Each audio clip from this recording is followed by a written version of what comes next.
Masisikmura mo bang tumawid sa footbridge kung ganito ang madaraanan mo? Puro basura at binabaha pa kapag maulan. Mula hagdan hanggang sa tulay, ganito ang lagay ng footbridge na ito sa C3 Road Corner A. Bonifacio sa Quezon City. Kung makikita nyo sa aking likuran ay tambak ito ng basura na may halo pang dumi ng tao at hayop. Sabayan pa yan ng masangsang na amoy. Tatawid ka pa ba? Kwento ng ilang tricycle driver sa lugar, halos lahat daw ng kanilang pasahero sa kalsada na tumatawid kaysa mag-footbridge. Marumi at saka may natutulog, may mga tambay, siyempre natatakot ba? Maraming dumi, kaya iba, napipilitan dumaan sa ilalim.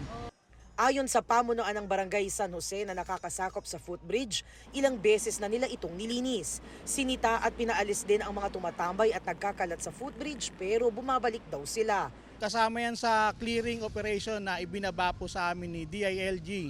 Pero ang nangyayari po, dumadayo po yung mga ibang taga-ibang lugar na andyan. Siguro naman po nakita nyo na mamalimos. Ang hiling po namin is tulungan po kami para maklear ng gusto yung footbridge at mapakinabangan po ng publiko. Ayon sa MMDA, sila ang nagpagawa ng footbridge. Pero na-turn over na nila ito sa LGU kalakip ang kasunduang toka na ng LGU ang maintenance nito.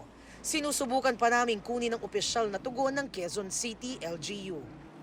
Para sa GMA Integrated News, Jamie Santos, nakatutok 24 oras.